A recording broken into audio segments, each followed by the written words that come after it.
Bien, como les hemos dicho antes, seguimos con las entrevistas electorales. Hoy está con nosotros Sofía Castañón, que es la número 1 de Unidas Podemos al Congreso de los Diputados. Muy buenas noches, doña Sofía, bienvenida a la Lupa. Buenas noches, muchas gracias. A usted por venir. Ayer veíamos todavía en el debate de televisión del RTV a Pablo Iglesias todo el tiempo con la Constitución en la mano. Y yo le decía, viéndole todo el tiempo con este librito, ¿por qué tienen ustedes este súbito amor por la Constitución? Pues porque no se cumple.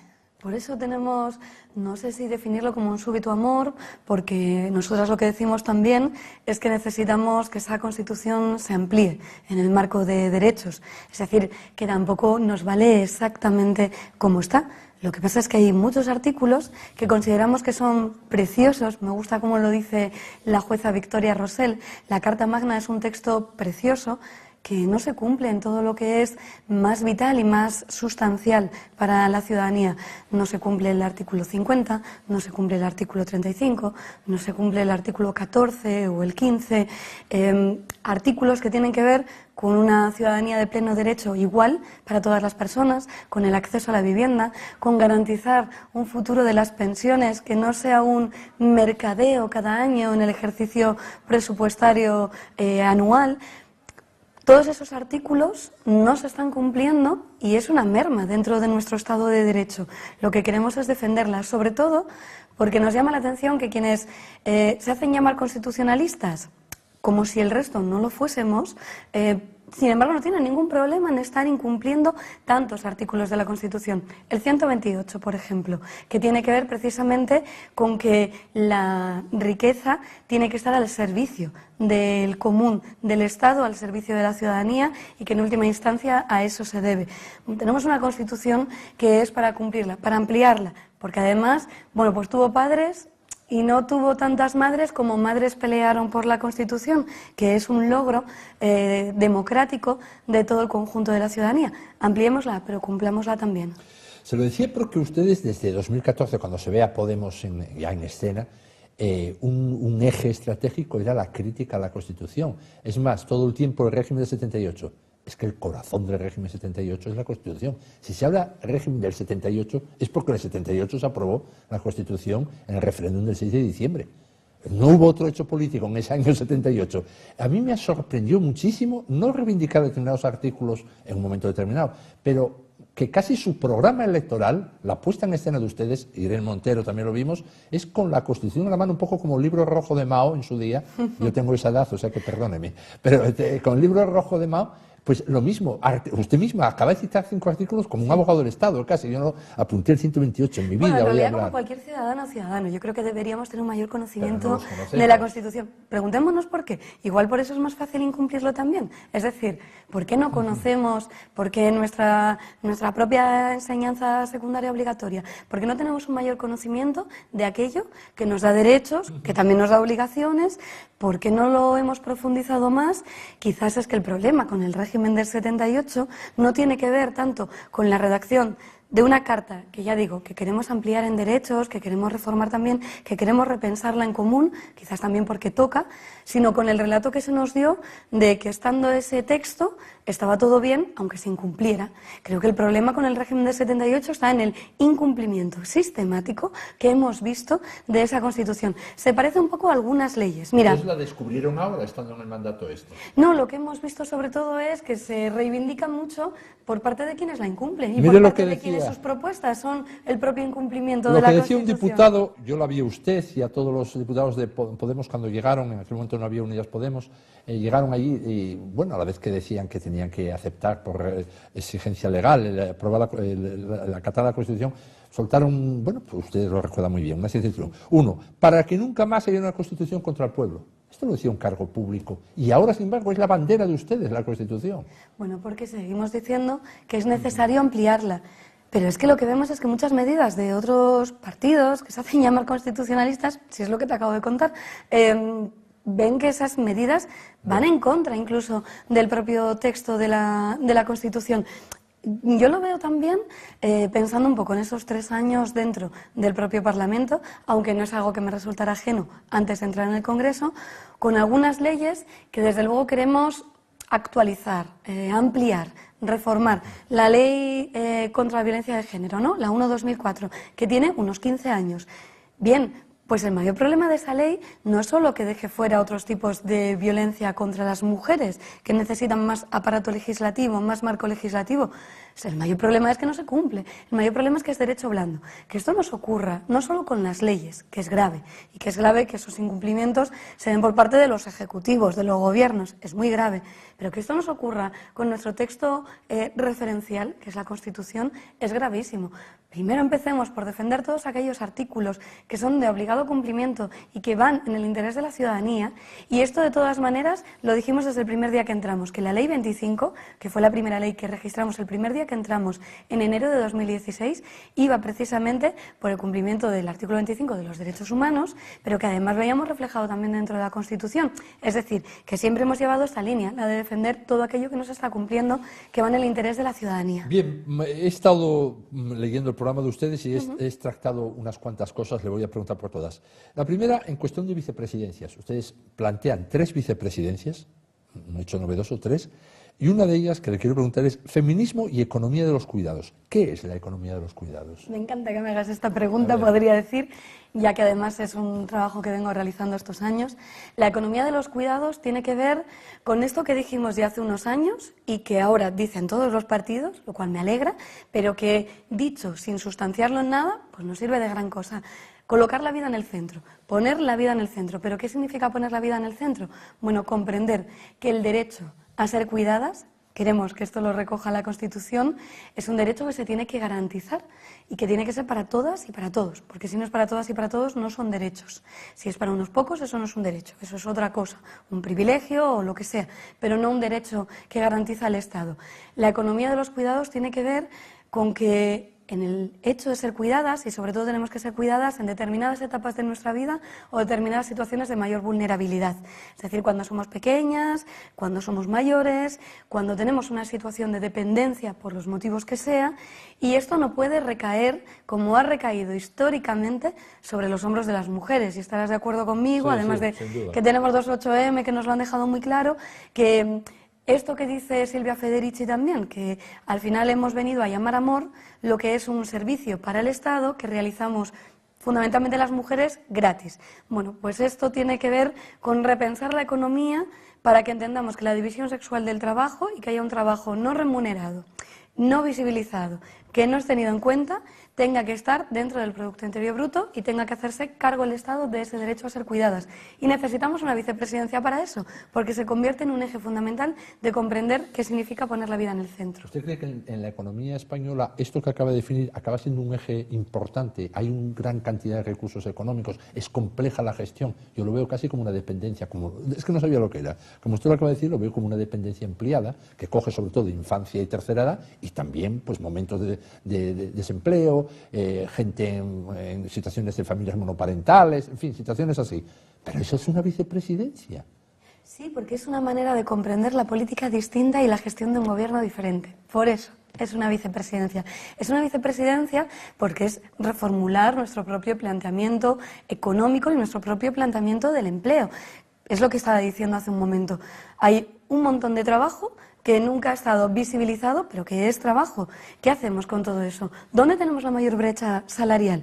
Pues en las pensiones. No la tenemos en la parte del empleo como salario remunerado, la tenemos en las pensiones. Ahí se nos va un 65% en la brecha. ¿Por qué? Porque se ha venido a llamar unas pensiones no contributivas. De verdad, las mujeres que tienen una pensión no contributiva no han contribuido a nuestra sociedad, no han hecho posible el funcionamiento. Es un debate muy viejo, muy vigente. Decía, el sueldo para la ama de casa, hace 40 años decía. Incluso había asociaciones entonces de mujeres, es cierto que bien vistas por el gobierno, no eran reivindicativas en los aspectos que entonces eran de reivindicación feminista, digamos, por ejemplo, todos los derechos sexuales, etcétera, sino simplemente apoyando, decían, un sueldo para las amas de casa hay que dar. Pero esto lo que hay es que repensarlo Hombre, así, claro, porque no no van se a decir trata del amas de sueldo, casa. Claro, no van a decir amas de casa, ni claro. vamos a seguir cargando sobre las mujeres la responsabilidad de los cuidados de todo tipo, el sostenimiento, el sostén de la vida, ¿no? Es lo que se viene haciendo. ¿El que en casa sea mujer o hombre tendrá un sueldo? ¿El que trabaje para la familia? No es eso lo que estamos diciendo. Lo que estamos diciendo es que toda esa responsabilidad tiene que estar repartida y que no tiene que estar repartida solo entre hombres y mujeres, sino que se tiene que hacer cargo el Estado. Vamos a poner un ejemplo aterrizado en Sisión. A ver. Un ejemplo aterrizado en Sisión es el servicio de ayuda de atención a domicilio.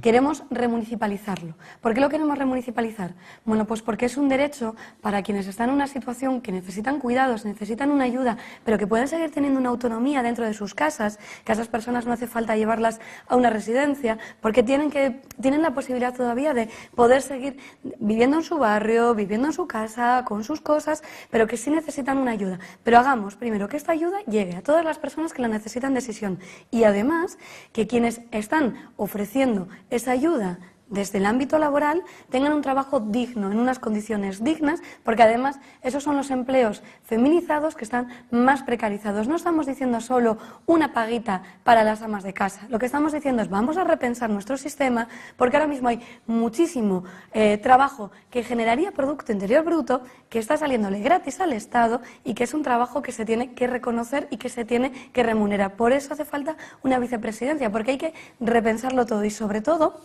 porque eso genera una menor brecha de desigualdad y porque esa menor brecha de desigualdad hace que un Estado, una comunidad, una sociedad sea también mucho más eficiente económicamente. Bueno, vamos a ver Resulta que ser iguales además es mucho más eficiente. Dos cosas sobre esto que acaba de decir. Remunicipalizar un servicio no significa cambiar nada más que el estatus de los trabajadores. Y ni nada menos. Pero eso no quiere decir que se amplían derechos para la gente, se amplían derechos laborales. No, porque tienes que entender también que no está dentro de los intereses de ninguna empresa, sino que está al servicio de la ciudadanía, que es para lo que están, para el servicio público, sí, nuestras instituciones. Pero y si que tienen que estar cumpliendo con eso, Juan. La administración que lo tiene privatizado puede controlar perfectamente ese servicio y rescatarlo. Bueno, es que hace falta mucho más seguimiento también de los pliegos. Que nos estamos yendo a la política municipal, que lo decía por aterrizarlo. Remunicipalizar no da nada más a la sociedad. Lo da a los trabajadores, a la sociedad no le da nada. En realidad, que todo esto vaya dentro de los servicios públicos y que no sean gestiones externalizadas, da mucho. Da mucho para la ciudadanía, da un mejor servicio a la ciudadanía y da mucho a quienes están realizando ese servicio, porque da derechos a las trabajadoras y trabajadores. Sí, pero es que los trabajadores y las trabajadoras tengan derechos repercute directamente en la ciudadanía. Podemos hacer más público a más trabajadores, ¿eh? Pero si es que de eso se trata, precisamente, de apostar por los servicios públicos y no por los privados. Los servicios, que se privaticen los servicios, es una merma para el conjunto de la sociedad. Otra cosa de lo que decía, entonces habrá menos desigualdad. Bueno, cuidado, un momento, porque pueden tener a lo mejor más ayuda a los hombres. Si el que está haciendo los cuidados es un hombre. Si, por ejemplo, ahora no lo es. No, ahora no es. Ahora, a mí me viene un dato cuando lo decía al principio. Pero no son ayudas complementarias. Se trata de repensar el sistema. Yeah. Vamos a ir haciéndolo poco a poco. Mira, ¿sabes cuál fue una buena clave para repensar el sistema? Comprender que esto no sé si te va a gustar o no, pero yo me lanzo, ¿vale? A mí me tiene que gustar todo. Bueno, no es necesario, pero me parece que una de las cosas que vimos en el 8 de marzo de 2018, y evidentemente la volvimos a ver en 2019, es que fue la vez que más cerca estuvimos de una huelga general. Porque lo que estamos diciendo es que el trabajo no solo es el empleo remunerado, el trabajo es también todo aquel trabajo que no tiene remuneración, y que la huelga del 8 de marzo de 2018 no solo fuera laboral, estudiantil, que es como de cascada, de consumo, que va un poco también incorporándose, sino que además fuera lo novedoso, una huelga de cuidados. De repente se está diciéndote, todas las anteriores huelgas nunca se dejó de cuidar, y en ese momento estamos poniendo en jaque el propio sistema económico que se sustenta también en un trabajo que no se remunera y que tenemos que repensar si queremos de hecho poder hablar de un futuro sostenible, y digo el futuro inmediato, digo el que nos encontramos dentro de 5, de 10 años, tenemos que pensarlo con ese horizonte morado que decimos nosotras en el programa, con esa manera de pensar desde el verde, pero también desde el morado, que tiene que ver con que ahora mismo esto está sujetándose sobre los hombros de las mujeres y que esto no se puede seguir sosteniendo así. Bueno, le voy a hacer dos preguntas de impuestos. Una es leído también de ustedes. Pongo aquí efectivo porque utilizan esa palabra. Está hablando de impuestos sociedades, dicen que sea efectivo. Evidentemente lo que quieren ustedes estar diciendo ahí, en esta parte, lo aclaro para la gente que no está viendo, es que el impuesto sociedades tiene tantas exenciones y tantas bonificaciones que queda desfigurado. Es esto que dice Pablo Iglesias de una forma apocopada, dice, los bancos no pagan impuestos sociedades. Sí pagan, pero pagan mucho menos por debido a las bonificaciones. Bueno, pero a lo que voy. la parte efectiva, un 15%, que hay un impuesto social de un 15% por lo menos, más allá de bonificaciones que lo haya, para las grandes empresas. Sigo leyendo y dice, y un 20% para bancos y petroleras. ¿Qué pasa? Esto es, ¿por qué los bancos y las petroleras menos que las grandes empresas? Las eléctricas son más hermanitas de la caridad que Bankinter. Entonces, ¿por qué pagan menos las grandes empresas que los bancos? ¿O por qué pagan más los bancos que las grandes empresas? Pero sí, porque directamente con las eléctricas y con el propio este sintagma largo, ¿no? El propio oligopolio de las eléctricas es a donde queremos atacar, porque ahora mismo estamos pagando la luz a precio de puertas giratorias corruptas, porque precisamente lo que estamos viendo es que no se tiene una política frontal contra los intereses de las eléctricas, porque tienes a muchas personas en política que tienen una salida directa, porque además lo estamos viendo todo el tiempo, lo estamos viendo con Endesa, lo estamos viendo con todas las grandes empresas de las eléctricas que, acto seguido, haber estado ejerciendo la política institucional representativa, esas personas se van a las direcciones, a las altas direcciones. Entonces, ¿por qué de pagan empresas más los bancos que las grandes empresas? ¿Por qué un 15 y los otros el 20? Y las petroleras, que ahí las deben tener fichadas por lo de las renovables. Los bancos nos tienen que devolver mucho dinero, pero que los no rescatamos con más de eso es otra 60.000 cosa. millones de euros. Bueno, pero en cualquier caso lo que estamos planteando es, o sea, con los impuestos tenemos que tener muy clara una cosa. A ver. Tenemos que tener muy claro que se trata de que quienes a día de hoy ni siquiera están tributando en nuestro país, no están contribuyendo al común, están poniéndose pulseritas con la bandera de España que les quedan muy bonitas en la muñeca, pero a la hora de llevar los beneficios los llevan a paraísos fiscales. Pues no, tienen que tributar aquí y tienen que esas grandes fortunas y esas grandes empresas, que todo se cuenta con poquitos dedos de algunas manos y que no están dentro del 99% de lo que es la mayoría social, sino que son ese 1%. ¿Y quiénes serán esos? Ahora que me estoy diciendo, ¿Quiénes son esos? Pues son precisamente los que no están tributando y los que decimos que tienen que contribuir a nuestro país y que tienen que hacerlo con un poquito de esfuerzo, ya que están llevándose muchísimos de eso que dice, beneficios. el primer ejemplo que me viene a la cabeza es Google. Mucho más que los que usted está pensando. Las grandes, y esas sí que son grandes empresas. Google aquí, ¿de dónde tributa? Eso es un escándalo. Bueno, pero nosotros lo que estamos diciendo es que tienen que contribuir al común. Ya, pero entiendo quizá por lo que digo que los bancos... Vamos, que esos son los impuestos, porque luego los impuestos de primera necesidad, nosotros lo que estamos diciendo es que hay que bajarlos, que hay que bajar los impuestos pues de la higiene femenina. Oye, que ya está bien de que se consideren artículos de lujo a aquellos productos que necesitamos todos los meses. O sea, que ya está bien. Hay una desigualdad absoluta en los impuestos que están pagando quienes más tienen, y quienes más tienen no es un porcentaje más o menos amplio de la población, son muy poquitos que no están contribuyendo para nada y que sin embargo el común está viendo que en la cesta de la compra, que en los impuestos que tienen que pagar, pues porque tienen animales y tienen que pagar el veterinario, se les están yendo unos impuestos que nosotros lo que queremos es bajar. Entonces los impuestos son respondiendo también a una fiscalidad que sea progresiva. Lo mismo con las autónomas y autónomos, que paguen en relación a la actividad que realizan, no que estén pagando unas cuotas que no pueden cubrir cada mes. Lo digo como quien ha sido autónoma mucho tiempo. Lo que no me queda claro es quiénes son esos que no pagan nada, que llevan la pulserita de la bandera de España. Usted lleva una morada y yo la del reloj, que no tengo bandera. Bueno, ¿Cuáles son? La bandera la del tiempo, Bueno, ¿quiénes son esos que, porque más o menos, hombre, habrá gente que evade de una manera, no sé cómo, no sé cómo se va del 100%, pero bueno, habrá gente sin duda, porque de hecho eso sí, hay una evasión fiscal real grande. Pero pagar, todo el mundo más o menos tiene que ir pagando, ¿no? Pues no, lo que vemos precisamente pues no sé. Yo a Google y a determinadas empresas absolutamente multinacionales que pagan en otros lados. Hay muchas empresas que no están tributando prácticamente en España y que cuando tributan en España contribuyen muy poco. Lo que estamos diciendo es que tienen que contribuir un poquito más, pero que lo hagan de una manera formal, no con una generosidad que de vez en cuando dan como si fuera beneficencia lo que en realidad les corresponde. Y pienso, pues mira, voy a poner un ejemplo que es el primero que se nos ocurre y no es porque sea el más grave de todos, pero una gran empresa como Inditex, que tenemos a Amancio de vez en cuando tiene arranques de generosidad. No queremos arranques de generosidad, queremos que contribuyas en lo que a ti te corresponde. Pues ¿Y por qué solo el 15% a Amancio y el 20% a Bankinter?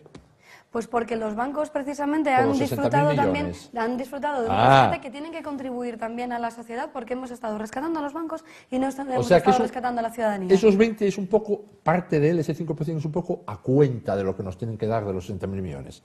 Ya que no nos dan, de momento que nos vayan dando un 5%. Lo que es una exigencia. Es una exigencia Claro. que también se puede materializar en que nosotros queremos una banca pública, queremos de hecho que nos aseguren. Mira, vamos a pensarlo en Asturias. Y en Asturias, en lo que es la mayor parte de nuestro territorio, que son pueblos, que es zona rural, pues necesitamos tener la garantía de que como mínimo, y esto teniendo en cuenta nuestra geografía no es gran cosa, tenemos que tener un cajero cada 20 kilómetros. Estamos pidiendo mucho. Es que ahora mismo resulta que para los bancos ha dejado de ser interesante tener sucursales bancarias, y ya no digo con personas trabajando, sino simplemente un cajero, y estamos mandando a la gente de nuestros pueblos a tener que coger, pero no solo varias líneas de autobús de su propio concello, sino tener igual que ir al de al lado, porque no tienen de dónde sacar, dinero. Es una cosa sencilla. Es una cosa muy sencilla, es una sí. cosa elemental, y es una cosa que le exigimos a los bancos, porque ya está bien, porque han sido los primeros que no ha habido nadie que cuestionara de una manera institucional. Al contrario, se modificó la Constitución para eso, el rescate de los bancos, y sin embargo, ¿dónde está el rescate de la ciudadanía que urge? Que tenemos una situación acuciante de desigualdad. ¿Qué pensamos hacer con eso? Con la desigualdad entre hombres y mujeres, con la desigualdad territorial entre la zona rural y la zona urbana. Pero al margen del programa, me reconocerá que un poquitín de manía sí les tienen a los bancos, ¿eh? Porque yo les oigo a Pablo Iglesias, a Irene Montero. Hombre, un poquitín de manía se les tiene, Lo que queremos es una banca pública, pero eso no es tenerles manía, eso es una cuestión de derechos. Creí que me iba a decir que ustedes lo que tienen es las manos libres porque no les deben nada. Bueno, pero eso no es tenerles manía, que quizás lo que no les debemos es favores. Ya. No, si yo voy a ayudar a Podemos ahora. Vamos a ver. El caso es que gracias por el... Sí. Bueno, impuesto de patrimonio, es lo último que le voy a preguntar de impuestos. Estuve leyendo, impuesto de patrimonio empieza a aumentar a partir de 1 millón de euros, de la gente que declara que tiene bienes por 1 millón de euros. Del 2 al 3... Pues ¿a cuánta población afecta eso? Bueno, 1 millón, hay gente con 4 pisos que ya es 1 millón, ¿eh? No hace falta que tengan millones en París. Con tener 4, yo conozco gente muy normal. Bueno, tienen que ser 4 pisos que estén... Bueno, 250.000 euros. Hoy día los pisos, Hacienda les está dando más valor de lo que se devaluaron, ¿eh? Son cosas curiosísimas, los valores catastrales. No es, evidentemente no es gente que esté en la beneficencia, pero bueno. Ni es gente que sea precaria, ni trabajadores y trabajadoras que conozco sean pobres. matrimonios. Me parece que la mayoría de nuestros vecinos y vecinos no tienen 4 bienes inmuebles. Conozco matrimonios de profesores en Gijón, 2 que tienen 4 pisos. Esto es verdad, lo que digo. O sea que a veces pensamos, y muchas veces así, que es gente de mucho dinero y que tiene 4 pisos, ¿de acuerdo? Pero tampoco es una cantidad estratosférica, ¿eh? Porque uno lo compra no sé cuándo, es un piso viejo, otro tal, otro para el hijo que viene, y tienen 4 pisos. De verdad que yo creo que no conozco apenas a nadie que tenga 4 pisos, que no se usted trata de... sortea a la gente, si no encuentra a nadie de 4 pisos. Usted en el No Congreso de sorteo a los la Diputados gente, pues... tiene que tratar unos cuantos que tienen 4 pisos. Estoy pensando en Sisión, estoy pensando en mis vecinas y vecinos, y no tanto en un espacio tan irreal como el del arco parlamentario. Probablemente esos 350 diputados, muchos tengan 4 pisos o incluso más. No digo que no, me parece que no representan mucho dentro de ese arco parlamentario la mayor parte de la ciudadanía. Mi vecindario, que mira, fíjate que vivo a la altura de la escalera de Sisión, pues que tampoco es una zona especialmente particular por nada. No, entre mi vecindario, creo que cuando vamos al Chigre, que cuando estamos hablando con la gente del cole, pues yo qué sé, hoy cuando he ido a llevar a mi hijo al colegio, a un cole público también de Sisión, la gente no tiene 4 bienes inmuebles por lo general, y seguramente hay gente que los tiene, pero por lo general creo que... Por lo general no. Creo que no. Evidentemente, por lo general no, pero por claro. lo tanto, esto tampoco le afecta al general de la gente. No vamos a hablar de inmuebles, que me malicio. Muy bien, pero no lo he sacado yo, ¿eh? No quiero maliciarme. Bueno, vamos a ver. Impuesto de patrimonio, el ejemplo que le iba a poner, no es ejemplo, sino lo que ustedes dicen, del 2% a un 3,5%. Vamos a pensar que tienen 1 millón de euros y cogemos la parte más baja, 2%. Oiga, resulta que en 20 años el 40% de ese patrimonio ya se lo dieron a Hacienda, 400.000 euros. 2%, 20 años, 2% son 20.000 euros cada año. Por 20 años, 400.000 euros de ese millón de euros. O sea, es un impuesto fino, ¿eh? Que ponen ustedes.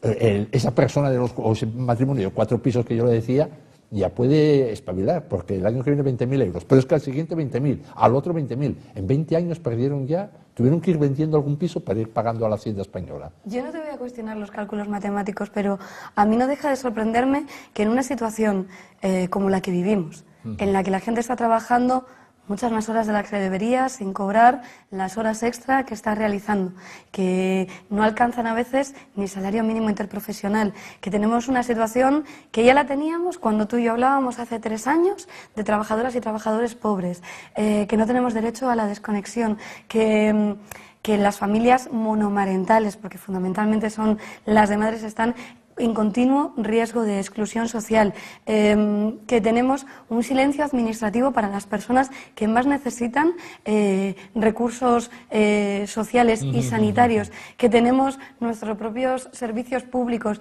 en cuestión.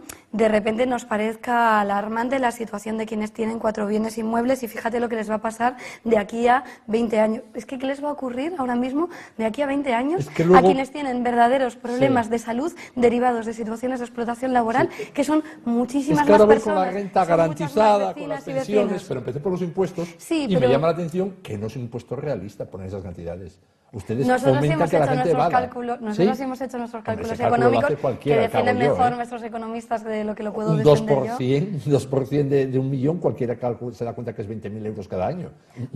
Cualquiera, no hace falta calculadora. Yo creo que quienes tienen tantísimo patrimonio que vendan pisos y que paguen, van a estar encantadas de contribuir también al común en un momento en el que desde luego sí que toca estar contribuyendo al común por parte de quienes más tienen, y quienes más tienen, insisto, no es la mayoría social, y la mayoría social está cargando el peso de esta estafa con sus hombros. Sí, está claro. Y eso es de lo que estamos hablando. Cuando se pregunta del impuesto de patrimonio es gente que tiene bienes, bastantes bienes, si no habría posibilidad. Bueno, pues vamos a la otra parte Y por cierto, además, en esto no estamos contando la primera vivienda, que son 4, pero tendríamos que estar contando 5. Que esos bienes no contamos la primera vivienda, sino que hay que añadirle, lo digo por hacer las cuentas bien, que no son 4 inmuebles. Sí, pero no conté que tuvieran nada más, En cuanto tengan dinero ya se va sumando, como todo el mundo. Pues, claro. Bueno, vamos a ver, renta garantizada, vamos al lado de la gente que no tiene nada. Suficiencia de ingresos, que es como le llamamos. Bueno, yo leí renta, me parece, bueno, bien, lo llamarán así, 600 euros. ¿A quiénes les toca? Lo digo porque además, de hecho, quienes han hecho el trabajo en torno a la renta básica como horizonte, a la renta garantizada, tienen mucho trabajado. Nosotras, antes de que acabara la legislatura, registramos una ley que para mí es de las más importantes, que se hizo un gran trabajo, que es una ley de suficiencia de ingresos, precisamente para garantizar que no queda nadie atrás, y porque además garantizar eso desde un punto de vista del derecho, de los derechos de las ciudadanas y ciudadanos, sale mucho mejor que estar asistiendo. Las políticas asistenciales nos salen más caras al conjunto de la ciudadanía de lo que nos salen las políticas garantistas de derechos.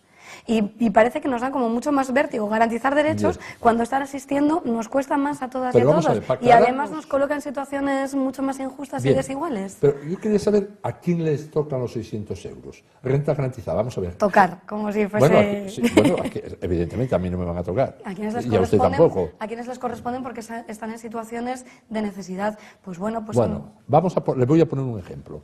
Un chaval de 18 años... cualquiera, un chaval, una chavala, con su pareja, los dos son estudiantes, son pareja, quieren independizarse de sus padres, ¿ustedes les dan 1.200 euros? ¿Tienen derecho a esos 1.200 euros? Bueno, esto va en parte por unidad de convivencia, aunque se tiene que estar garantizando también la posibilidad de tener cierta independencia. Esto nos parecía muy importante, sobre todo ante las situaciones de desigualdad por género. Es decir, que se trata de qué es lo que tiene que estar entrando en una vivienda para estar asegurando que se cubren los alquileres, que no es normal que estemos gastando mucho más de 1/3 del salario que se tiene en el alquiler, los suministros energéticos, porque nos hemos enfrentado a esto que ahora se ha llamado pobreza energética, que no es más que te estafen con el precio de la luz y que tengas que estar eligiendo entre lo que les pasa a nuestras viudas ahora mismo con esas pensiones de viudedad que son tan exiguas, que tienen que elegir al mes entre pagar la luz o poder comer pescado. Es decir, estamos hablando de situaciones así de acuciantes en las que lo que queremos es dar una respuesta garantista que además no sea asistencial de tal manera que yo con esto tiro para adelante, sino que sea algo que te permita estar en una situación en la que no te ves en la calle y no te ves en una situación de vulnerabilidad, sino que tienes tus derechos cubiertos, porque además, fíjate, volvemos al inicio, esto es lo que nos dice la Constitución. Si es que no estamos proponiendo nada revolucionario, estamos proponiendo su propio cumplimiento. Yo no me aclaré si esa pareja de 18 años tiene derecho al final, por la vía que sea, porque aquí me dio una respuesta administrativa, esto viene no sé dónde, vale, bueno, por esa vía, pero tiene derecho a 1.200 euros. Lo que tiene derecho a tener un salario suficiente para estar pudiendo pagar un alquiler y pudiendo pagar los tiene suministros. trabajo, ya le dije, no tiene trabajo. Bueno, o sea, que si no lo tiene, habrá que, en caso de... Quiero saber si tiene derecho a esa ayuda o a otra que ya le permita irse a un piso. Claro, sí. Bueno. Sí, porque nos parece que es una cuestión de cumplimiento de la Constitución. ¿Y a usted no le parece que es un seguro, es un ejemplo perfecto de crear un seguro de desempleo de por vida? No, en absoluto. Si un chaval de 18 años no trabaja, tiene 18 años, está estudiando, y la administración le da 600 euros para irse a vivir a otro lado con su pareja y la otra persona lo mismo. Porque estamos poniendo además un ejemplo de lo más común. Es que el tema no es que estemos hablando de ese chaval de 18 años con esa chica de 18 años. Es que lo que nos estamos encontrando es que con 35 ya, pero si están volviendo tienen a sus derecho, casas. hacen cola, ¿eh? Usted está pensando en la gente que mayor... Es que esto de repente, que se trata de garantizar una serie de derechos que están en la Constitución, parece que es la válvula de escape para un montón de, pues, vamos a decirlo como a lo que está sonando, ni que fueran vagos y maleantes, no, al contrario. Se trata de estar garantizando derechos que vienen en la Constitución sí. y se trata de estar respondiendo a situaciones en las que la gente con 35 años tiene que volver a casa de sus padres que están tirando para adelante. Pero no dejen la ley abierta, háganlo para esa gente en concreto, me parece perfecto. Esto que está diciendo usted me parece perfecto, pero entonces no lo dejen abierto, porque como ustedes dejen abierto la posibilidad de todo el mundo, pero mucha gente se va a apuntar. No, quiero decir, la ley es mucho más compleja y no sé que nos podemos poner directamente a estar profundizando en esta ley, que además me parece que es una ley, más allá de las medidas de programa, es una ley que también te aconsejo que la leas, porque yo creo que te puede interesar mucho, porque esta ley está muy trabajada también en tanto que su viabilidad, en tanto que sea viable y sea sostenible, porque además esto no se trata de repente de que estemos asegurando que todo el mundo sí, además es que con los precios que tenemos de los alquileres, con los precios que tenemos de la luz, esta suficiencia de ingresos está cubriendo los mínimos, pero es que claro que es necesario estar complementándolo con un trabajo. Fíjese lo que le digo, no esté en el bucle institucional. Si a una pareja de 18 años usted le da 1.200 euros, no sueñe que no se independizan. Es estar simplificando mucho una ley que es bastante más compleja que eso, no es un bucle institucional, es por no hacernos trampas. No, es por no hacernos que trampas será a la hora ley de trasladarlo a la compleja, pero si se deja abierta esa puerta, vamos, mire el ejemplo de la renta social de Gijón. No es ningún mira la renta social de Gijón. ¿Cuánta gente saca más que cuando había más paro ahí? Al final esto es así. Bueno, no voy a repetir la frase. Bueno, claro, porque podemos pensar que la gente se aprovecha precisamente de lo social y de lo público y que en realidad no tiene ningún interés en trabajar. Pero como nosotros no lo vemos así, como nosotros lo que vemos es que hay una situación de desigualdad acuciante y no precisamente que la gente se esté aprovechando para nada, sino que quienes se están aprovechando son quienes más tienen y quienes más tienen nos ponemos por encima de esos 5 bienes inmuebles. Lo que estamos diciendo es que hay que contribuir para que la gente pueda precisamente tener las necesidades que dice la Constitución cubiertas y que puedan desarrollar un trabajo. Porque además, ¿sabes lo que pasa? Que cuando no tienes techo y que cuando no tienes tampoco dinero para poder pagar la luz, es muy difícil que encuentres trabajo. Es que encontrar trabajo también requiere una base mínima de garantía de dignidad para poder estar encontrando un empleo. Y por cierto, para encontrar un empleo y para generar empleo, el problema está en todo el empleo totalmente esclavo, desigual, de horas extras no remuneradas, de no poder desconectar, de concatenar un empleo temporal de un mes con otro empleo temporal de un mes, de tener empleos temporales por debajo de un mes, de toda la precarización del empleo. Eso es lo que contribuye a no generar empleo. Tener a gente explotada, porque mientras tienes a gente explotada no necesitas tener 2 puestos de trabajo. Eso es lo que no genera empleo. No garantizarle a la gente que puede tener unas condiciones de dignidad cubiertas. Acabáramos. O sea, ahora el problema es que la gente tenga una vida digna, el que no tiene un empleo. No se genera empleo por otras cosas y se llaman reformas laborales. Eso es así. Bueno, si quieres le seguimos dando vueltas. No, le voy a preguntar por las pensiones. Pero bueno, quedó claro. Vamos a ver, las pensiones, la sostenibilidad. Ayer mismo Pablo Iglesias volvía a decir, vía presupuesto. las pensiones... No, lo que volvió a decir Pablo Iglesias ayer, precisamente, y perdón que corrija, es que no puede ir continuamente fiándose al ejercicio presupuestario anual. Eso es lo del IPC. Esto es que tiene que estar... Pero lo grave es esa la sostenibilidad. Bueno, el factor el mal llamado bueno, factor pues, de sostenibilidad. Dale, no lo voy a defender. Vale, lo quitamos. Pero ¿cómo las hacen ustedes sostenibles? Les recuerdo que la factura es casi de 155.000 millones al año, la de las pensiones. No encontrará otra factura más grande en la vida española que esa. ¿Cómo se asegura esa viabilidad debido al déficit que tiene de 2010? Porque antes no había déficit. Pues una de las maneras con la que aseguramos nuestro sistema público de pensiones es dejando de inyectar dinero a los sistemas privados de pensiones. Cosa que ahora mismo con el dinero público se hace. Es que estar en política es elegir. Es elegir entre si quieres financiar lo público o quieres financiar lo privado. Evidentemente, quien quiera tener un sistema privado de pensiones, que lo tenga. Y quien quiera llevar a sus hijas, a sus hijos a un colegio privado, que los lleve. Y quien quiera acudir a la sanidad privada, que lo haga. Pero donde se tienen que destinar los recursos comunes es al sistema público de pensiones, sanitario y educativo.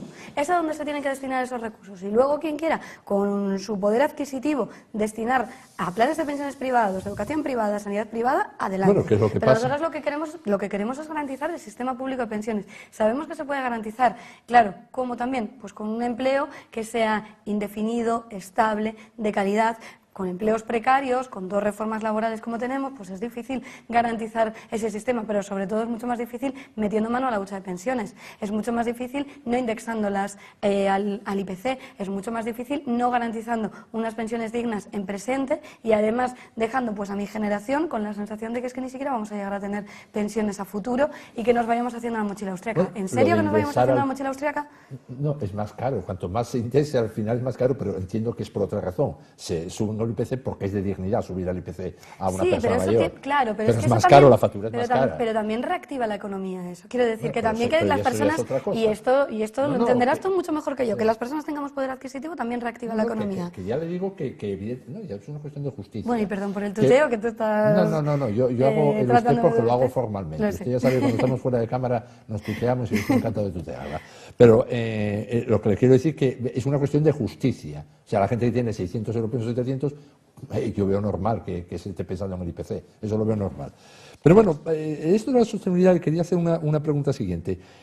Al final, ¿ustedes pensarán en algún impuesto para poder pagar por presupuestos? Aún, quiero decir, vamos a ver. Hoy ya hay un impuestos déficit. hemos pensado, que ya lo hemos hablado. Lo que pasa es que son para quiénes, claro. Ya. No, bueno, ya, por supuesto. Pero quiero decir que cuando se dice que hoy día hay un déficit, porque no bastan las cotizaciones, no bastan. Este año el déficit bajó algo, pero unos 15.000 millones. El pasado, 18.000. Se habla que el año que viene a lo mejor son 22.000. Bueno, eso ya veremos. Si ustedes cuando dicen vía presupuestos, es que con los presupuestos van a sumar a las cotizaciones y poder pagarlas. Pienso yo que si los presupuestos ya de por sí tienen déficit, habrá que crear algún impuesto o aumentar el gravamen de algún impuesto de los que ya hay. Bueno, pero también son necesarias otras medidas. Es que resulta que lo del déficit, aparte que en realidad, si tenemos a quienes de verdad, y que no son tantos, contribuyendo, a quienes más tienen contribuyendo, esto cambia muchísimo. Quiere decir que la solución no es precisamente a quienes menos tienen y más achuchados y achuchadas estar subiendo los impuestos. No lo vamos a sacar de ahí. Pero no lo vamos a solucionar de ahí, de hecho. Bueno, todos los impuestos precisamente que ya hemos estado hablando antes y que me parece que no es poco decirle a las grandes fortunas particulares y a las grandes empresas y a los bancos y a las eléctricas que estén contribuyendo. Me parece que eso sí que marca la diferencia y que muchas veces, además, el problema que tenemos para la inversión, para el gasto social, no es tanto del déficit como del propio techo de gasto, que tenemos que ver cómo se planta cara también respecto al techo de gasto y exigir ese plantar cara, porque además muchas veces nos estamos hablando demasiado del déficit y no vemos que el techo lo tenemos en otro sitio y que ese sí que es complicado, porque además podemos tener una situación de muchísima más generación de riqueza y de hecho hemos ido en aumento, pero no generamos riqueza por tener unas pensiones exiguas que van a acabar desapareciendo, por eso no se genera riqueza. Bueno, vamos a ver unas opiniones que recogimos en la calle, son preguntas que hace la gente y bueno, y usted le da la respuesta. Muy bien. Bueno, vamos a verlas. Si alguno de los partidos que se presentan van a quitar el impuesto de sucesión. ¿Qué podrían ellos hacer por nuestro pueblo que estamos un poco abandonados aquí en el norte? ¿Qué solución le vais a poner a la natalidad de Asturias? que a ver cuándo empiezan a cambiar los contratos de trabajo y promocionar más una estabilidad laboral para todos. ¿Cómo van a solucionar el tema del paro? ¿Cómo piensan dinamizar la cultura a nivel regional y darle más proyección a los creativos de esta provincia? Bueno, tengo todas Son unas apuntadas. cuantas, sí, sí. Vamos a empezar. Primero, que si han pensado que el impuesto de sucesiones, quitar el impuesto de sucesiones. Nosotras con el impuesto de sucesiones lo que vemos es que no es un problema, es lo mismo que lo del patrimonio al final, quiero decir, va en la misma función de si tú ya tienes un patrimonio importante, pues evidentemente tienes que contribuir un poco más al común. Si a ti te dejan un piso en Pumarín de herencia, pues esto no te tiene que suponer una merma en tus derechos y en tu economía, es decir, que es muy razonable y que el impuesto de sucesiones, que realmente puede ser un poco más gravoso precisamente para quienes más tienen, va vinculado totalmente a la propia concepción que tenemos con el patrimonio también, con lo cual ese 99% de la población tampoco se tiene que preocupar. Segundo asunto, si piensan hacer algo por el pueblo del norte, se refiere a la situación de Asturias, ¿no? Exacto, sí. Bueno, me parece que, mira, me decían cuando vimos que había vuelto a descender la población en Asturias, con el resultado de que había un escaño menos en el hemiciclo para representar a Asturias, si esto nos preocupaba, en tanto que perder un escaño. A mí me preocupa en tanto a que hemos perdido población, me preocupa en tanto a que nuestras generaciones más jóvenes no solo se van, sino que además empiezan a tener a sus familias fuera y que ya no estamos hablando de que tenemos...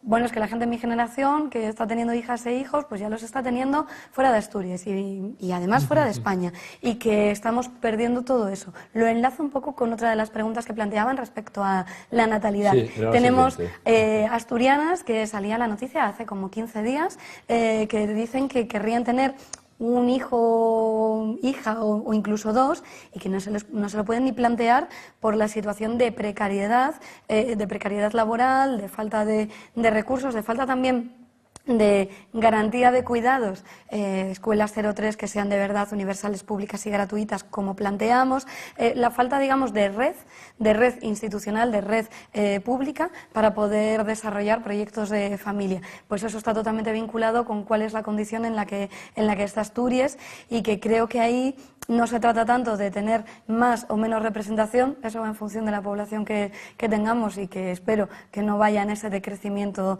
de pirámide poblacional invertida que tenemos.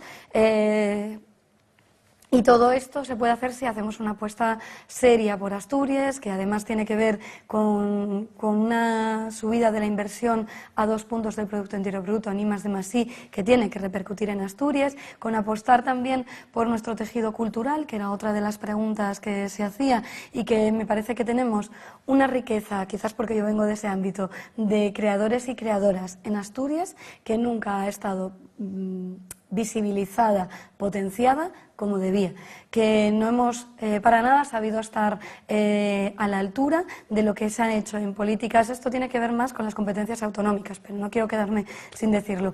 Lo que se ha hecho en Euskadi, lo que se ha hecho en Galicia es...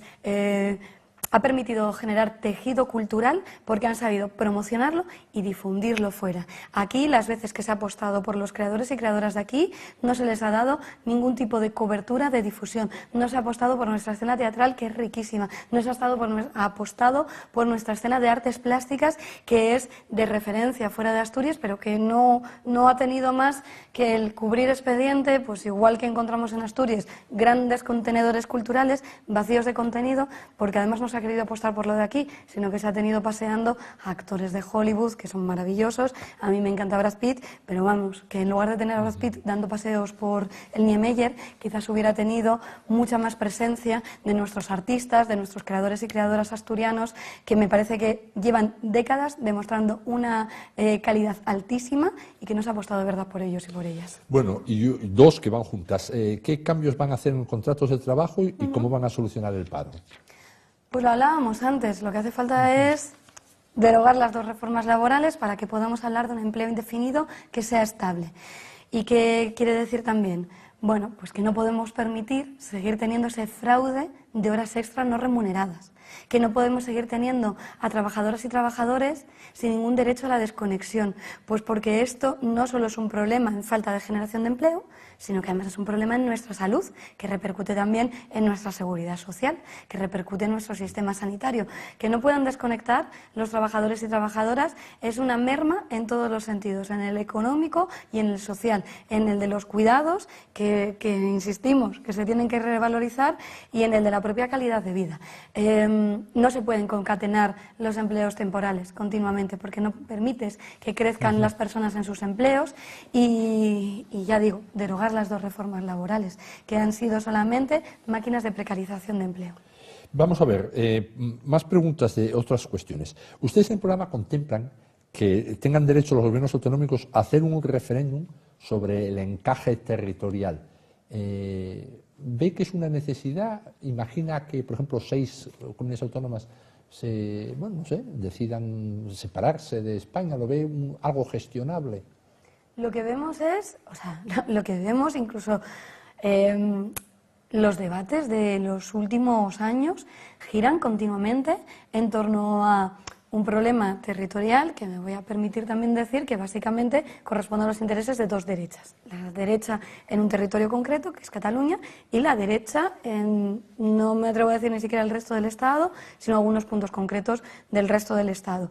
Y que este debate nos ha tenido sin hablar de los problemas de la gente. No voy a decir los problemas de las cosas del comer, pero en realidad es de eso, de todo lo que tiene que ver con nuestra vida diaria, con lo que nos cuesta la cesta de la compra, con lo que pagamos de la luz, con nuestras pensiones, con nuestro empleo precarizado. No hemos estado hablando de todo eso porque nos han hecho creer que el problema fundamental del conjunto del Estado español es ese problema territorial. Vamos a repensar el territorio, vamos a hacerlo dejando que los territorios puedan hablar, porque es que además, si estamos impidiendo eso, solamente alimentamos y alimentamos un problema que quizás no era tal al principio. Lo hemos dicho siempre, al final quien más independentismo en Cataluña ha alimentado y generado ha sido el gobierno de Mariano Rajoy. Vamos a ponerle a esto una solución que pasa no por establecer un café para todos, porque vemos que esto no sirve, sino por establecer un diálogo para repensar también nuestros territorios. Y yo pienso en Asturias, en que Asturias pueda tener una mayor autonomía, pero porque vemos, si no, que cuando hablamos de la financiación territorial y cuando hablamos de otras cosas, sentimos que nuestro pueblo del norte, como decía esta mujer en los opines de la calle, está desamparado, no tiene respuestas. Bueno, pues repensemos nuestro Estado también. Yo creo que esto es muy sensato y que además, ha pasado tiempo suficiente como para poder darle una pensada en la que tengamos un diálogo. Negar todo eso es donde empiezan los problemas. Imagina Asturias más independiente, que vivimos de la Caja de la Seguridad Social única. Una región dependiente es Asturias, en dinero. Y el sistema de dependencia, eso sí, no ha atendido. Bueno, de hecho, quiero decir, pues todavía más por hablar de la dependencia. Bueno, pues todavía más. Bueno, el sistema de dependencia en todos los lados fracasó, porque ¿para qué nos vamos a negar, a engañar? Lo que pasa es que tenemos aquí la pirámide poblacional no, porque que empezó tenemos. que no hubo memoria. Ya fue una ley aprobada el 1 de abril de 2007, ya sin memoria económica. Eso que tanto se dice y es así de otras leyes, en esta también fue. Y estaba ya calculado al principio, me acuerdo de un estudio de Carlos III al año siguiente, que en cuanto hubiera una mínima evolución no había forma de pagar eso, como no se crearan fuentes de verdad. ¿Cómo se soluciona? Bueno, pues el gobierno de Rajoy dejó de pagar la teleasistencia aquí en Gijón. La gente de más de 80 años se hizo cargo al ayuntamiento. Al final los ayuntamientos, por ejemplo aquí en Gijón... Claro, pero si luego asfixiamos a los ayuntamientos, que es lo que nos ocurre con la ley Montoro, claro, asfixiamos a los ayuntamientos, entonces... ¿les vamos devolviendo competencias? Pues devolvámosles también vías de financiación para que puedan tener esas competencias, que pensamos que además todo lo que tiene que ver con la proximidad tienen que ser competencias municipales, además de que tienen que estar las competencias autonómicas. Pero claro, no sin vías de financiación, no si les estamos asfixiando. Al final, cuando pensamos también nuestras políticas municipales, debemos entender la importancia que tienen las decisiones que se están tomando en el Congreso. Antes de empezar la entrevista, me preguntabas también cómo veía la experiencia del Congreso Congreso. Parece que lo que le sucede al Estado es como un ente abstracto. Lo que decidimos en el Congreso nos está afectando en nuestro día a día cada decisión que se toma. Porque si no permitimos a nuestras administraciones locales tener recursos para poder actuar desde la proximidad y la cercanía en aquellas cuestiones que además son más sensibles y más vitales, si las estamos asfixiando, pues al final nadie se está haciendo cargo de lo que entendemos que es de primera necesidad y que además ningún espacio mejor que el de los ayuntamientos, el de las administraciones locales para desempeñarlo. Entonces, claro que importa lo que estamos decidiendo en el Congreso. Una pregunta nada asturiana, muy general, pero que me hizo gracia. Investigar los negocios de la monarquía. Oiga, ¿y por qué no de más gente, no?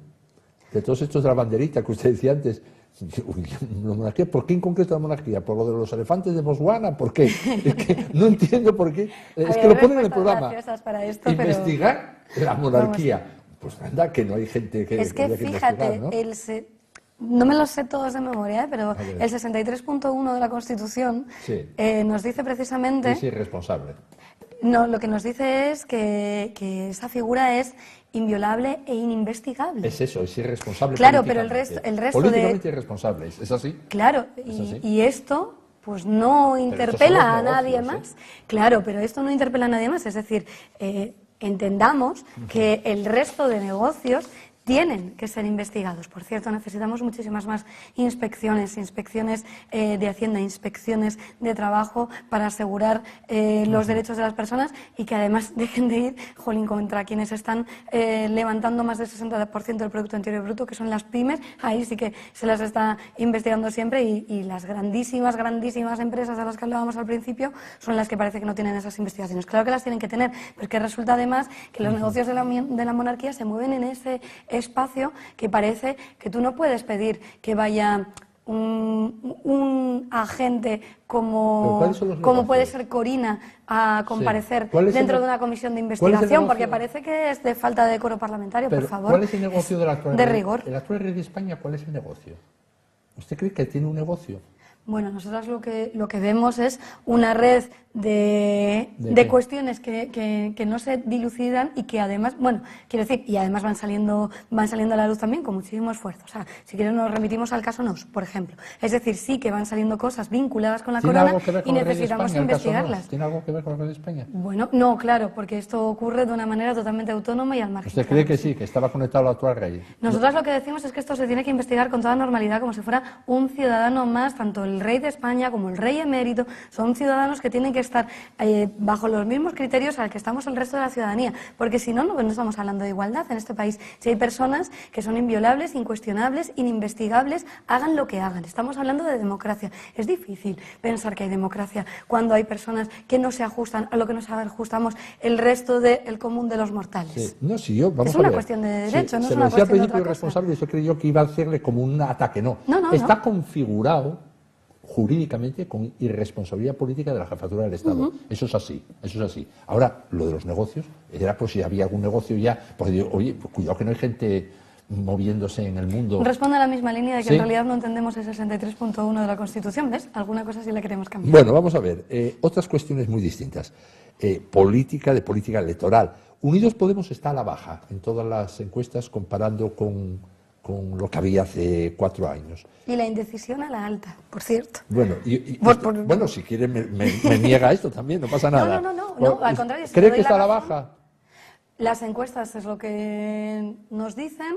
Nosotras sobre las encuestas siempre decimos lo mismo, que para nosotras la encuesta que interesa es la de las urnas, y te voy a dar una argumentación que a mí me parece, bueno, pues para tener en cuenta. Resulta que hacer elecciones es mucho más caro que hacer encuestas. No digo que sean baratas las encuestas, sino que hacer una convocatoria de elecciones sale mucho más caro a la ciudadanía. Si le diéramos tanto peso a las encuestas, quizás tendríamos la tentación de ahorrarnos el dinero de las elecciones y hacer un poco la media entre unas encuestas y otras. Vaya, que al final lo que creo que es importante es estar mirando qué pasa en el momento en el que hay que votar, sobre todo por esto otro que te decía al principio, que la indecisión está a la alza. Entonces es difícil también hablar de las encuestas, sobre todo, bueno, pues cuando hay cocinas y cocinas de encuestas que son tan opinables. O sea, me parece que... O sea, es más o menos optimista, moderadamente optimista, ¿lo ve usted? No es tanto esto como que creo que al final a nosotros siempre nos han dado por debajo, siempre subimos. Evidentemente nos gusta más comentar aquellas encuestas que nos dan bien que aquellas que nos dan mal, como a cualquiera. ¿Firmaban Somos repetir humanas. 71 escaños? Lo que firmo es ser tan o más útiles como hemos sido, que hemos subido el salario mínimo interprofesional Sí, bueno, pero eso es a otra 900 historia. euros. No, porque en realidad, ¿para qué estamos? ¿Estamos para ocupar escaños? ¿O estamos para cambiar la vida Es de la que con gente? los escaños influye mucho Con más los en lo que acaba de escaños decir. influye. Si ustedes tuvieran 150 escaños y Evidentemente, gobernaban, lo que queremos es tener el podían mayor hacer- respaldo posible. Queremos tener el mayor respaldo posible, pero sabemos que ya no va a haber gobiernos en solitario. Ya. Que ya no va a haber gobiernos en solitario, como mínimo gobiernos sostenibles en solitario.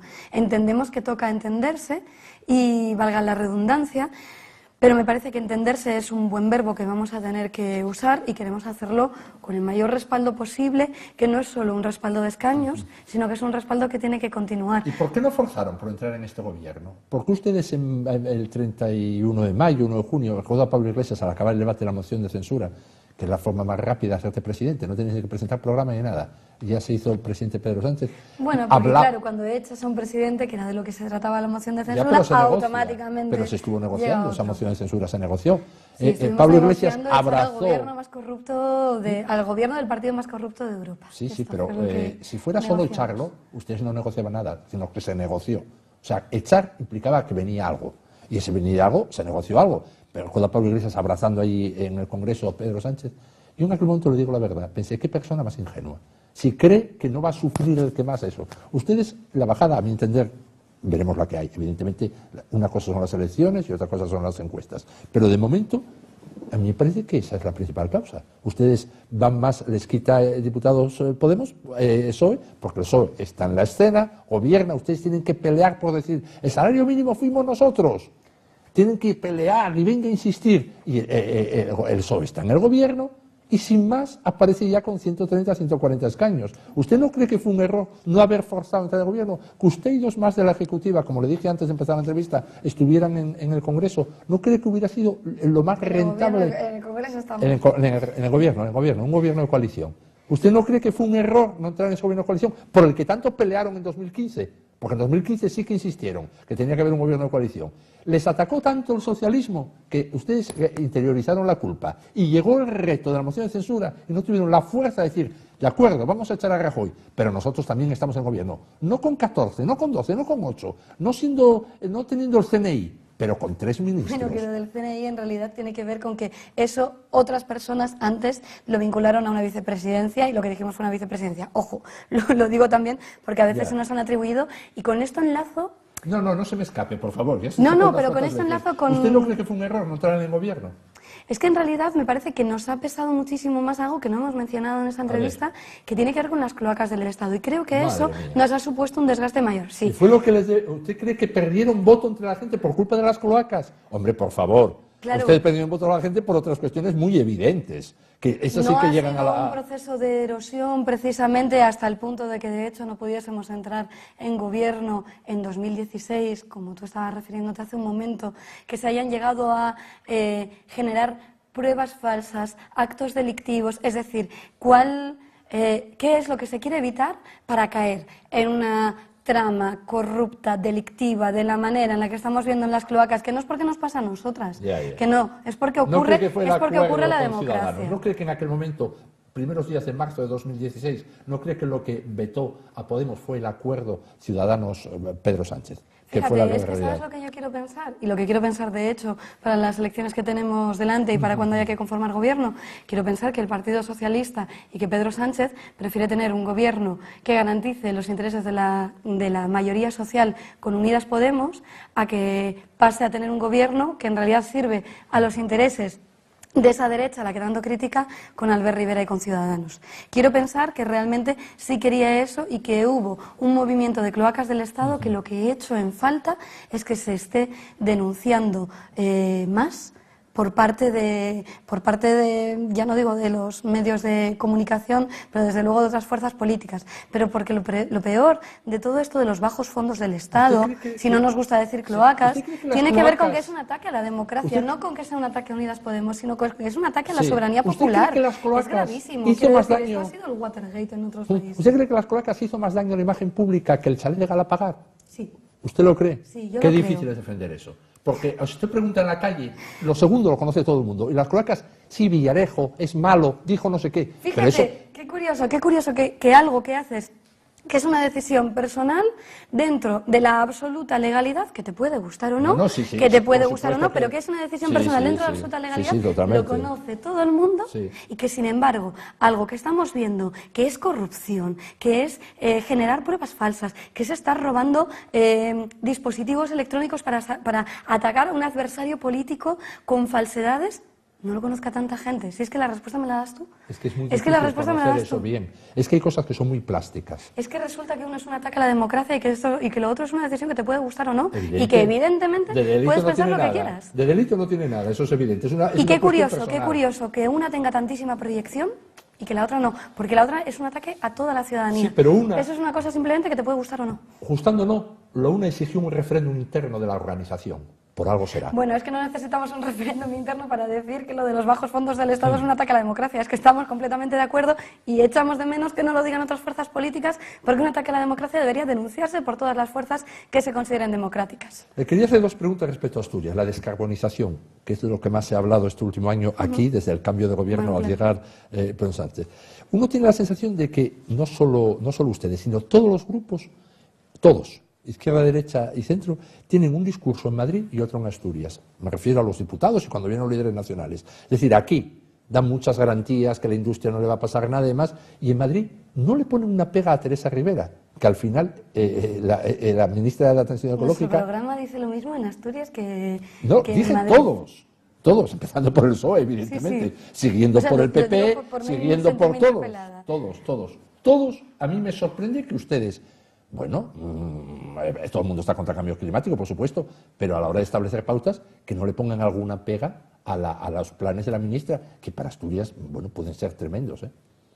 Bueno, nosotros a lo que le hemos puesto pegas, pero cambio de ministra, aunque tiene que ver, es al Estatuto de Electrointensivas, precisamente porque nos parece que y además, vamos, esto seguro que te digo cosas que tienes mucho más miradas que yo, pero que puestos a tener que ser competitivas dentro de Europa, este estatuto no lo es en absoluto y además pone en serio peligro nuestro sector industrial, concretamente el aluminio, pone en peligro de nuevo y no se responsabiliza como debe la situación en la que está Alcoa, tanto en Avilés como a Coruña, no le aprietan las tuercas a quienes están en Pittsburgh, que son quienes están determinando esos cierres y quienes están presionando y quienes no han dado cuenta de uno solo de los beneficios que han tenido y que además, si finalmente que no es esta nuestra idea, se tiene que cerrar, tendrán que devolverlos. O sea, no ha habido un seguimiento, no ha habido una responsabilidad con cómo se han externalizado lo que eran nuestros sectores industriales. Y nosotras decimos, yo estoy diciendo lo mismo en Asturias que en Madrid, porque estoy hablando de un programa que va para el conjunto del Estado. ¿Qué estamos diciendo? Que es necesario que haya una participación pública en un plan para aquellos territorios especialmente desindustrializados. Y eso tiene un nombre, que es Asturias. Especialmente desindustrializados es Asturias. Esa participación pública pasa porque tiene que hacerse cargo el Estado de la situación de los cuenques mineros. Es decir, no se trata de qué pasa con el carbón, se trata de qué pasa con los cuenques. ¿Qué ocurre con los cuenques? Que tenemos que generar empleo, que además sabemos, hemos hecho los cálculos, tenemos una memoria económica, que podemos generar 2 puestos de trabajo por cada empleo, directo e indirecto, que se destruye en un proceso de transición energética, porque apostamos por un horizonte verde, que quienes más saben precisamente de energía están en nuestros cuenques y queremos que estén trabajando en el sector de la energía, en una energía cuyo consumo sea responsable y no el megaconsumo que hacemos ahora para luego no tener casi recursos económicos para pagar el precio de la luz. Que además nos permita estar acorde con las directivas europeas sin hacernos trampas y sin darle largas a la ciudadanía, que es lo que hemos visto desde 2013, nada más que largas. Exigimos, como hemos hablado muchas veces, como seguimos exigiendo, una auditoría independiente de los fondos mineros, porque no teníamos que estar así ahora, porque hubo recursos de Europa para no estar así ahora y no sabemos a dónde se fue todo ese dinero, pero hay quienes tienen responsabilidades en eso y quienes tienen que dar cuenta de eso, y esos fondos tienen que volver también.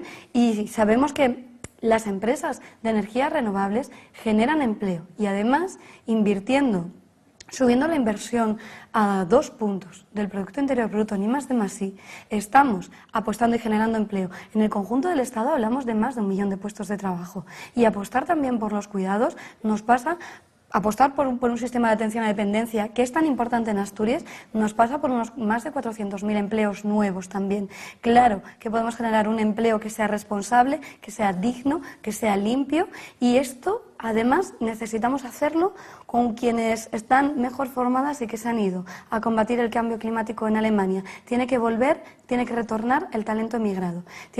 Porque además quieren volver y lo tienen difícil porque las propias comunicaciones nos lo ponen fácil, por permitirme no el chascarrillo, sino la crítica también al funcionamiento de nuestro aeropuerto y a nuestras propias comunicaciones dentro de Asturias.